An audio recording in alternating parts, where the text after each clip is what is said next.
ಖಂಡಿತ ಸ್ವಲ್ಪ ತಡವಾಗಿ ಬಂದದಕ್ಕೆ ಕ್ಷಮೆ ಇರಲಿ. ಬೆಳಿಗ್ಗೆ 5 ಗಂಟೆಗೆ ಎದ್ದು ಬಾಂಬೆಯಿಂದ ಬಂದೆ. ಬರುವಾಗ ಸ್ವಲ್ಪ ಫ್ಲೈಟ್ ಲೇಟ್ ಆಯಿತು. ಮತ್ತು ಬರುವಾಗ ಗೌರವಾನ್ವಿತ ರಾಜ್ಯಪಾಲರಿದ್ದರು ಏರ್ಪೋರ್ಟಲ್ಲಿ. ಅವರು ಕುಂದಾಪುರದ ಒಂದು ಕಾರ್ಯಕ್ರಮ ಬರುವವರು. ಹಾಗೆ ಅವರ ಜೊತೆಗೆ ಒಂದು ಅರ್ಧ ಗಂಟೆಯಲ್ಲಿ ಬರುವಾಗ ಸ್ವಲ್ಪ ವಿಳಂಬವಾಯಿತು. ಭಾಳ ಸಂತೋಷ. ನಮ್ಮೆಲ್ಲರ ಅಚ್ಚುಮೆಚ್ಚಿನ ವಿದ್ಯಾಸಂಸ್ಥೆ ಈ ಒಂದು ಕ್ರೈಸ್ಟ್ ಕಿಂಗ್ ವಿದ್ಯಾಸಂಸ್ಥೆ.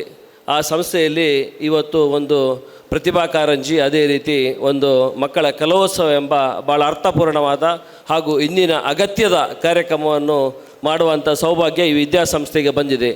ಅದರ ಜೊತೆಗೆ 1998, 88, 99ರಲ್ಲಿ ಸ್ಟಾರ್ಟ್ ಆದ ವಿದ್ಯಾಸಂಸ್ಥೆ 2000ರಲ್ಲಿ ಪದವಿ ಪೂರ್ವ ವಿಭಾಗ ಸ್ಟಾರ್ಟ್ ಆಗಿ ಸುಮಾರು 25 ವರ್ಷ ರಜತ ಮಹೋತ್ಸವದ ಈ ಒಂದು ಸಂದರ್ಭದಲ್ಲಿ ಇಂಥ ಕಾರ್ಯಕ್ರಮವನ್ನು ಇವತ್ತು ಇಲ್ಲಿ ಆಯೋಜಿಸಿದ್ದಾರೆ.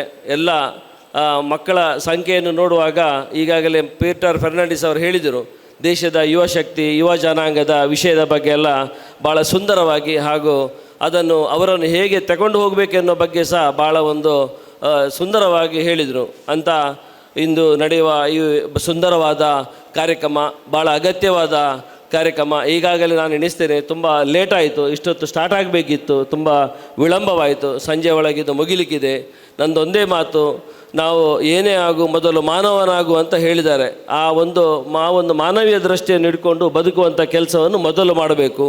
ಆ ದೃಷ್ಟಿಯಲ್ಲಿ ಇಂದಿನ ಹೆತ್ತವರಿನ ಜವಾಬ್ದಾರಿ ಜಾಸ್ತಿ ಇದೆ. ಪಾಪ ಅವರು ಸಹ ಒತ್ತಡದಲ್ಲಿ ಬದುಕ್ತಾ ಇದ್ದರೂ ಮಕ್ಕಳನ್ನು ಹೇಗೆ ಹಿಡಿದಿಟ್ಟುಕೊಳ್ಳಬೇಕೆನ್ನೋ ಸಮಸ್ಯೆ ಅವರಿಗೆ ಇಂದಿನ ದೊಡ್ಡ ಈ ಒಂದು ಸಮಾಜದಲ್ಲಿ ಸವಾಲಾಗಿದೆ. ಈ ಒಂದು ಯುವ ಸಂಪತ್ತನ್ನು ಹೇಗೆ ಎದುರು ತಗೊಂಡು ಹೋಗಬೇಕಂತ ಹೆತ್ತವರ ದೊಡ್ಡ ಸವಾಲಿನ ವಿಷಯವಾಗಿದೆ.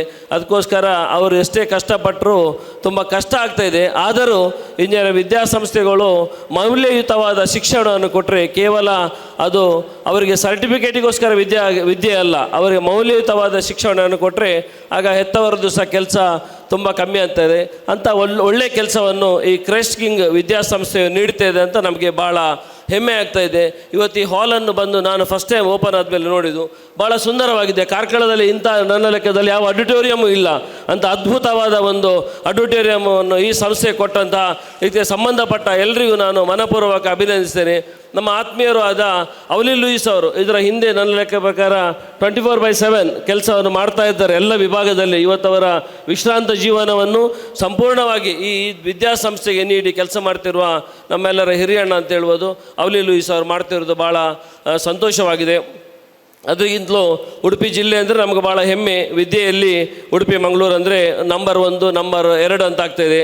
ಈಗಾಗಲೇ ಬೇರೆ ಬೇರೆ ಪ್ರತಿಷ್ಠಿತ ಕಾಲೇಜಿನಲ್ಲಿಯೂ ರಾಜ್ಯದ ವಿವಿಧ ಭಾಗದ ಸುಮಾರು 80% ಮಕ್ಕಳು ನಮ್ಮ ಊರಿಗೆ ಬಂದು ಶಿಕ್ಷಣವನ್ನು ಪಡಿತಿರೋದಾರೆ ಅಂತೇಳಿ ಅದು ಸಹ ನಮ್ಮ ಹೆಮ್ಮೆ. ಅದಕ್ಕೆ ನಾನು ಎಲ್ಲಿ ಹೋದರೂ ಹೇಳೋದೊಂದು ಮಾತಿದೆ, ಭಾಳ ಸಂತೋಷ ಆಗ್ತದೆ. ನಮ್ಮೂರು ಅಂದರೆ ದಕ್ಷಿಣ ಕನ್ನಡ ಉಡುಪಿ ಅಂದರೆ ಇದು ಭೂಲೋಕದ ಸ್ವರ್ಗ. ಮನುಷ್ಯನಿಗೆ ಬದುಕಲಿಗೆ ಇಂಥ ಜಾಗ ಭೂಲೋಕದಲ್ಲಿ ಎಲ್ಲಿ ಇಲ್ಲ. ಕೇವಲ ಕರ್ನಾಟಕದಲ್ಲಿ ಅಲ್ಲ, ದೇಶದಲ್ಲಿ ಅಲ್ಲ, ಜಗತ್ತಿನಲ್ಲಿ. ನಾವು ಯಾವುದೇ ಒಂದು ದುಬಾಯಿ, ಸೌದಿ ಅಥವಾ ಅಲ್ಲಿ ಹೋದ್ರೂ +40ರಲ್ಲಿ ಬದುಕಬೇಕು ಸರ್. ಅದೇ ನೀವು ಲಂಡನ್, USA ಹೋದರೂ -15, -10ರಲ್ಲಿ ಬದುಕಬೇಕು. ಇಲ್ಲಿ ಹಾಗಲ್ಲ. ಯಾವಾಗ ಎಷ್ಟು ಬಿಸಿಲು ಬೇಕು, ಮಳೆ ಬೇಕು, ಚಳಿ ಬೇಕಂತ ದೇವನಿರ್ಮಿತವಾದ ಜಾಗ. ಅದರಿಂದ ಮಕ್ಕಳೆಲ್ಲ ತಿಳ್ಕೊಳ್ಬೇಕು, ನೀವು ಇಂಥ ವಿದ್ಯಾಸಂಸ್ಥೆಯಲ್ಲಿ ವಿದ್ಯಾ ಜಾಗದಲ್ಲಿ ಕಾರ್ಕಳದಂಥ ಪರಿಸರದಲ್ಲಿ ಕಾರ್ಕಳ ತಾಲೂಕಿನಲ್ಲಿ ವಿದ್ಯಾಭ್ಯಾಸ ಮಾಡ್ತಿದ್ದರಂತೆ ನಿಮಗಿಂತ ದೊಡ್ಡ ಭಾಗ್ಯವಂತರು ಯಾರೂ ಇಲ್ಲ. ನಾವು ಸಹ ಈ ಊರಿನಲ್ಲೇ ಹುಟ್ಟಿ ಈ ಊರಿನ ಮಣ್ಣಿನಲ್ಲೇ ಬೆಳೆದು ಇಲ್ಲೇ ನೀರು ಕುಡಿದೋದಕ್ಕೋಸ್ಕರ ಇವತ್ತು ನಿಮ್ಮ ಎದುರಲ್ಲಿ ಮೈಕದಲ್ಲಿ ಬಂದು ಮಾತಾಡುವಂಥ ಭಾಗ್ಯವನ್ನು ದೇವರು ಕೊಟ್ಟಿದ್ದಾರೆ. ಅದನ್ನು ನಮಗೂ ಸಹ ಅಷ್ಟೇ. ನಾವು ರಾಜಕೀಯವಾಗಿ ಸರ್ ಬೇಕಂತೇಳಿ ಬಂದವರಲ್ಲ. ಪ್ರಜಾಪ್ರಭುತ್ವ ವ್ಯವಸ್ಥೆಯಲ್ಲಿ ಯಾರಿಗಾದರೂ ಸ್ವರ ಇದ್ದರೆ ಅದು ಜನರ ಸ್ವರ ಆಗಿರಬೇಕನ್ನೋ ಉದ್ದೇಶ ಇಟ್ಕೊಂಡು ಈ ವ್ಯವಸ್ಥೆಯಲ್ಲಿ ಇದ್ದೇವೆ. ಬಿಟ್ಟರೆ ಬೇರೆ ಯಾವುದೇ ಥರದ ರಾಜಕೀಯ ಮಾಡಲಿಕ್ಕೋಸ್ಕರ ನಾವು ಈ ವ್ಯವಸ್ಥೆಯಲ್ಲಿಲ್ಲ.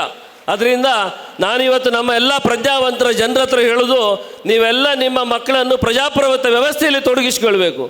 ಇವತ್ತು ಪ್ರಜಾಪ್ರಭುತ್ವ ಅಂದರೆ ಬಾಯಿಗೆ ಬರೋದು ಕೇವಲ ಕಾಂಗ್ರೆಸ್ ಮತ್ತು BJP ಅಂತ. ಭಾಳ ದುರಂತದ ಕತೆ ಇವತ್ತೆಲ್ಲ. ಯಾಕಂದರೆ ನೋಡಿ, ಇವತ್ತು ಬೆಂಗಳೂರಿನಲ್ಲಿ ವೋಟ್ ಆಗೋದು ಸರ್ 46%, ಯಾದಗಿರಿ ಗುಲ್ಬರ್ಗಲ್ಲಿ 98% ಆಗೋದು. ಈ ನಮ್ಮ ಪ್ರಜಾಪ್ರಭುತ್ವ ವ್ಯವಸ್ಥೆ ಯಾವ ದಿಕ್ಕಿನಲ್ಲಿ ಹೋಗ್ತಾ ಉಂಟು ಅಂತ ಎಣಿಸಬೇಕು. ಅದರಿಂದ ತಾವೆಲ್ಲ ಹೆತ್ತವರು ತಮ್ಮ ಮಕ್ಕಳಿಗೆ 1ನೇ ಕ್ಲಾಸಿಂದಲೇ ಪ್ರಜಾಪ್ರಭುತ್ವ ವ್ಯವಸ್ಥೆ ಬಗ್ಗೆ, ಜಗತ್ತಿನ ದೊಡ್ಡ ಪ್ರಜಾಪ್ರಭುತ್ವ ವ್ಯವಸ್ಥೆ ಎಲ್ಲಿಂಟು ಕೇಳಿದರೆ ಭಾರತ ದೇಶದಲ್ಲಿದೆ.